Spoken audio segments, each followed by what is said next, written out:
My family treated me like an ATM my whole life. When I refused to buy my sister a house, they disowned me. My name is Sandra, and for most of my life, I played the part of the dependable, level-headed older sibling. Growing up in a middle-class home, I quickly realized that the expectations placed on me were far stricter than those set for my younger sister, Carol. Our mother worked as an accountant, our father was a project manager, and as for me, I was always the child expected to lead by example. Sandra, you need to be a role model for your sister, Mom would often remind me, sometimes with a smile, but more frequently with an exasperated sigh. You're the eldest. You should know better. That phrase became almost a household motto. If I scored an A-, I was told I could have achieved an A+.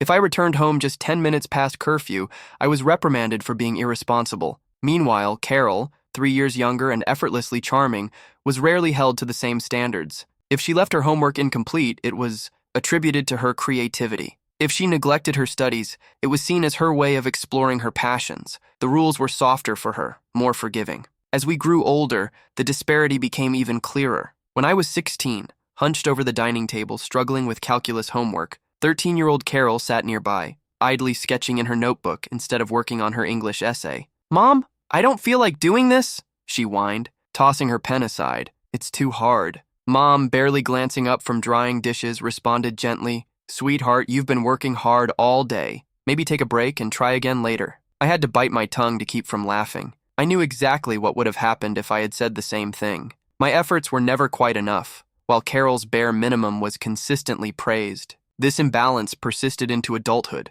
At 26, I was running my own tech company, something I had built from the ground up. Throughout college, I had worked tirelessly, pulling late nights, skipping vacations, and saving every cent to invest in my future. When my startup became successful, I dedicated myself fully to ensuring its growth. My hard work paid off beyond what I had imagined. That was when everything shifted. I first noticed it at Carol's wedding. The moment she announced her engagement, my family's attention turned toward me, not out of excitement for my achievements, but because they saw an opportunity.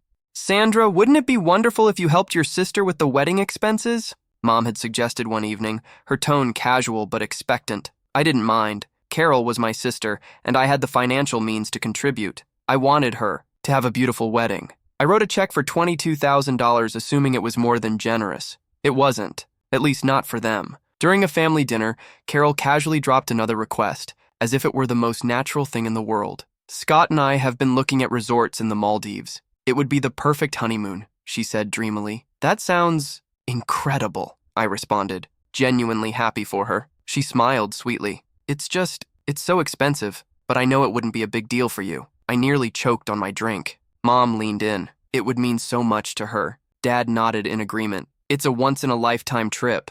I hesitated, not because I couldn't afford it, but because of how they said it. The expectation, the entitlement, it unsettled me. Still, I caved. I told myself it was just this one time. It wasn't. The pattern developed gradually, hidden within jokes and offhand remarks.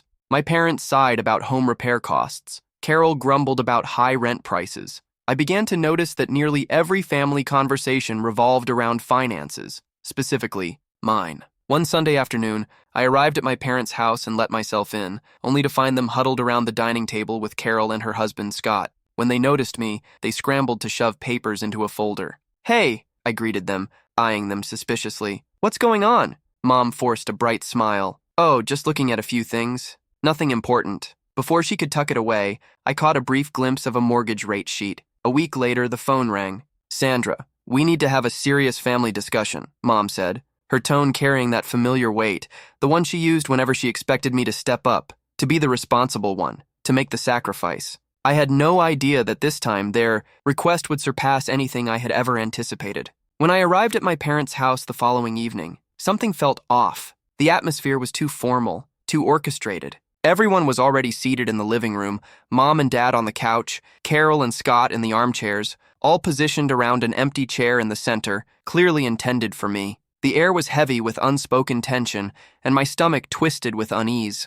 I lowered myself into the chair slowly, my gaze shifting between them. "All right," I said in a steady tone. "What's going on?" Carol cleared her throat, exchanging a glance with Mom before speaking. "Scott and I have decided it's time for us to have a place of our own." I nodded, feeling a sense of relief. "That's great news. Moving out is a big step." Dad leaned forward, his expression serious. "Yes, and we've been discussing this as a family." His wording was telling. I clearly hadn't been part of these so-called discussions. "Given your financial success," he continued, "we believe it makes the most sense for you to help." I blinked. "Help?" Carol let out a dramatic sigh. "Sandra," she said, her voice deliberately measured, "we want you to buy us a house." The words hit like a slap. I stared at her, then at my parents, waiting for someone to laugh, to tell me this was some elaborate joke, but their faces remained serious, expectant. A short, incredulous laugh escaped me. "I'm sorry, what?" "It's completely logical," Mom chimed in, casually adjusting the bracelet on her wrist. "You already have your own place bought outright. Meanwhile, Carol and Scott are still living here. It's simply not fair." My jaw tightened. "Fair?" Carol nodded, her expression shifting into one of well-practiced disappointment. "Sandra, you make millions. You could buy us a house without even feeling it. I don't understand why you wouldn't. Want to help your own family." Something clenched in my chest. There it was, the entitlement, the assumption, the way they spoke about my money, as though it were an endless fountain they could tap into whenever they pleased. I exhaled slowly, willing myself to remain composed. "I am helping," I said. "I gave you $20,000 for your wedding. I covered the cost of your honeymoon. That was generosity, not an obligation. And now, you're telling me I owe you a house?" Carol folded her arms. "So, you're saying no?" "I'm saying this is ridiculous." Scott, who had been silent until now, shifted uncomfortably. "We're not asking for a mansion or anything," he murmured. "Just something nice, reasonable." Dad spoke up again, his tone almost persuasive. "Think of it as an investment in your sister's future." A bitter laugh escaped me. "No, it's an investment in your expectations. If I buy a house now, what's next? A car? A vacation home? Paying off all your debts? Where exactly does this—" "Stop!" Mom's lips pressed into a thin line. "We raised you. We provided for you, fed you, clothed you." I felt my temper flare. "That's called parenting," I shot back. "Not a lifelong contract requiring me to bankroll your financial demands." Carol's expression darkened. "I knew you'd be like this." "Like what?" I challenged. She tilted her head, her voice dripping with fake concern. "Ever since you got rich, you've changed. You've become selfish, greedy." I exhaled sharply, struggling to keep my composure. "You mean I stopped letting you take advantage of me?" Dad shook his head. "Sandra, you don't understand. We're family. We're supposed to support one another." I stood up, done with the conversation. "Helping is one thing. This is something else entirely. If you two want a house, you can save up for it like everyone else." Carol shot up from her chair, her voice rising in frustration. "You live in luxury while we're stuck. Here, you're a millionaire, Sandra. You can afford it." "And I earned it," I said firmly. I snapped back, my voice cutting through the tension. "Every cent I have, I earned. You don't get to manipulate me into handing it over just because we share DNA." Silence filled the room. Carol's expression twisted into a sneer. "You're just bitter because I'm married and you're alone," she spat. "That's what this is really about, isn't it?" A cold wave of disbelief washed over me. Jealous? After everything I had done, after all the sacrifices I had made, after the years of relentless hard work while they breezed through life without a care, they had the audacity to reduce it to jealousy? I turned to Mom, half expecting her to step in, to put an end to Carol's venom, but she just sat there, nodding along. Something inside me fractured. I inhaled deeply, setting my jaw. "You know what? If that's how you see me, then fine. I'm done. Don't call me for money. Don't ask me for favors. If my success offends you so much, then act like I don't exist." I turned on my heel, grabbing my bag. "Sandra, don't you dare walk out that door," Mom snapped. I paused, my hand on the doorknob. I could stay. I could keep arguing, keep justifying, keep trying to make them understand, knowing full well they never would. Or I could leave. Not just this house, not just this fight, all of it. Without another word, I opened the door and stepped out, shutting it firmly behind me. Their voices followed me down the driveway, but I never looked back. For the first time in my life, I wasn't just walking away from an argument. I was walking away from them. For 2 blissful months, I heard nothing. No calls, no texts, no guilt-tripping voicemails. It was the longest silence I'd ever experienced from my family, and I savored every second of it. Then, one afternoon, a notification flashed across my phone screen. A message from my cousin Laura. "Laura, Sandra, you need to see this." Attached was a screenshot of a Facebook post. My stomach sank. With heavy hearts, Eric and I are officially disowning our eldest daughter, Sandra. Her selfishness and lack of gratitude have made it clear that she values money over family. From this day forward, we have only one daughter, our beloved Carol. I read it 3 times, my fingers gripping my phone so tightly I thought it might crack. Disowning me, publicly. The comment section was flooded with reactions, some from their friends expressing shock and sympathy, others from relatives who either questioned their decision or more often just chose to stay out of it. I felt nothing. No sadness, no pain, just a cold, steely resolve. So this is how they want to play it? Fine. I blocked them all. My parents, Carol, Scott, and every single person who had taken their side. If they wanted me erased from the family, I would make sure there was no way back in. But they weren't finished with me yet. 2 weeks later, my phone rang. Aunt Pamela. "Sandra," she said hesitantly, "your mother has been trying to reach you. She says it's urgent." A humorless laugh almost escaped me. Urgent for who? Last I checked, I wasn't part of the family anymore. There was a long pause. Then, in a softer voice, Aunt Pamela said, "Sandra, they're losing the house." My grip on the phone tightened. "What?" "They took out a massive loan," she explained. "Used the house as collateral. Your dad lost his job, and now they can't keep up with the payments." I exhaled slowly. "So, let me guess," I said coolly. "Now that they need money, I'm suddenly part of the family again?" Aunt Pamela hesitated. "Your mom sounded desperate." Not even an hour later, my phone buzzed again. Unknown number. I already knew who it was. I considered letting it go to voicemail, but some dark, bitter part of me wanted to hear what she had to say. I picked up. "Sandra." Mom's voice wavered, thick with forced emotion.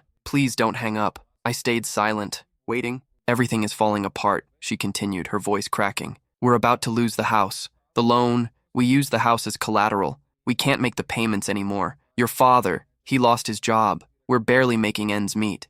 I leaned back in my chair, closing my eyes. "So, you're telling me this because—" A beat of silence. Then she revealed the real reason for the call. "Sandra, you're our only hope." A sharp, bitter laugh rose in my chest. Oh, the irony. "I'm your only hope?" I echoed, my voice eerily calm. "Funny. I thought I wasn't your daughter anymore." Silence. Then her tone turned sharp. "You forced our hand." And just like that, the final thread connecting me to them snapped. I exhaled, my voice turning cold. "No, Mom, you made a choice, and now you have to live with it." Her voice grew shrill. "How dare you speak to your mother like this? Have you no shame?" I actually laughed. A real, amused laugh. "Shame? You publicly disowned your daughter because she refused to buy your other daughter a house. You threw me away over money, and now, suddenly you want my help?" Her voice wavered, shifting into desperation. "Sandra, please, just a loan. We'll pay you back." I scoffed. "Oh, like how Carol was going to pay me back? No thanks." Her tone hardened in an instant.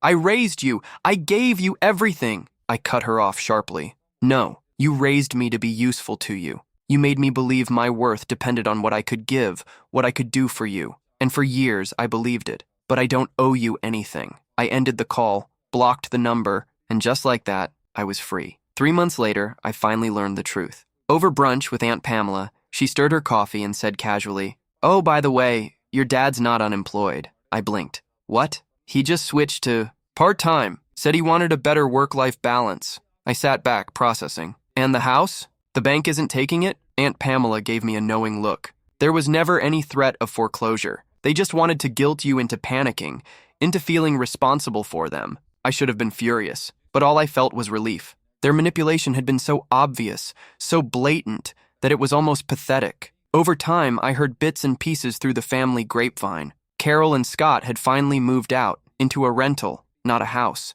My parents had figured out how to keep their home after all. They were still complaining about me at every family gathering, but the more they talked, the more people distanced themselves. "They still bring you up," Laura mentioned over lunch one day. "But honestly, most people are so sick of hearing it. Nobody wants to spend the holidays listening to them rant about their selfish millionaire daughter." I smirked. "Good." That night I sat in my apartment, my space built by my own hands, and thought back to the girl I used to be, the one who would have felt guilty, the one who would have given in. She was gone, and in her place stood a woman who, finally understood what it meant to say no. After hanging up on my mother, I expected an onslaught of messages, calls, maybe even a dramatic email, but the silence that followed was almost more unsettling. For the first few days, I kept checking my phone, waiting for the next manipulation attempt. Maybe Dad would reach out. Maybe Carol would stage another public spectacle. Maybe Scott, spineless as ever, would suddenly grow a backbone and try to reason with me.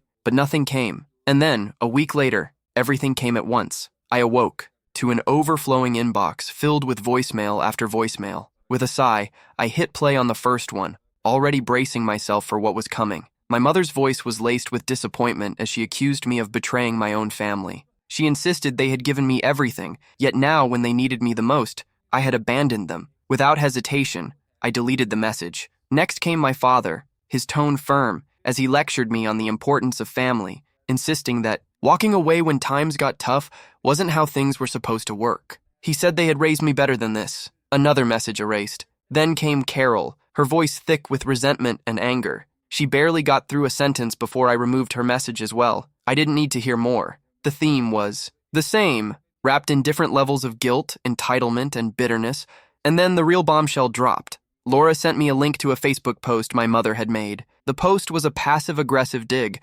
claiming that some people forget their roots once wealth changes them. She painted herself as the victim, saying they had done everything for me, only for me to turn my back on them in their time of need. She pleaded for prayers from their friends, adding that some betrayals hurt more than others. Attached to the post was a photo of my childhood bedroom, now completely emptied. My breath hitched for a moment. Just like that, they had erased every trace of me as if I had never been there. A message from Laura followed, explaining that they had packed up all my belongings the previous night. My mother had announced they were donating everything. Laura wanted me to know before I saw it online. I stared at my phone, feeling a strange mix of emotions, anger, frustration, maybe even a trace of sadness.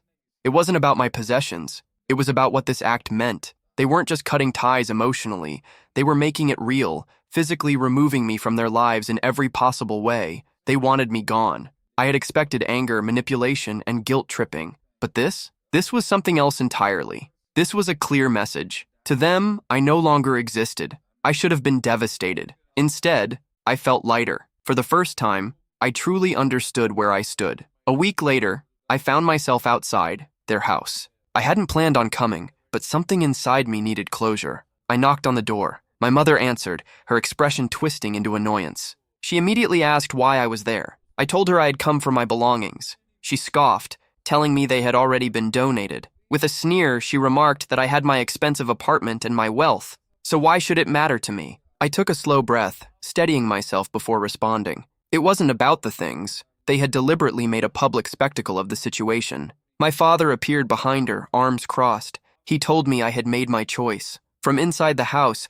Carol's voice rang out, accusing me of abandoning them. I took a step forward, looking at each of them, the people I had spent years trying to please, the ones who had only ever taken from me. I told them the truth. I hadn't turned my back on them. I had simply stopped allowing them to use me, and that was something they couldn't accept. My mother shook her head, saying I had changed. A cold smile touched my lips as I confirmed it. For the first time, I felt no need to justify myself. For the first time, I didn't feel the urge to fight for their love, because love isn't something you should have to beg for. I turned and walked away. My mother called after me, but this time I didn't stop. I was done. At first, I expected regret to set in, for the pain of losing my family to hit me. But the truth was, I had lost them long before I ever walked away. Instead of dwelling on them, I poured my energy into people who truly cared. I deepened my friendships. I reconnected with old college friends. I started mentoring young women in tech. I stopped hesitating before making plans.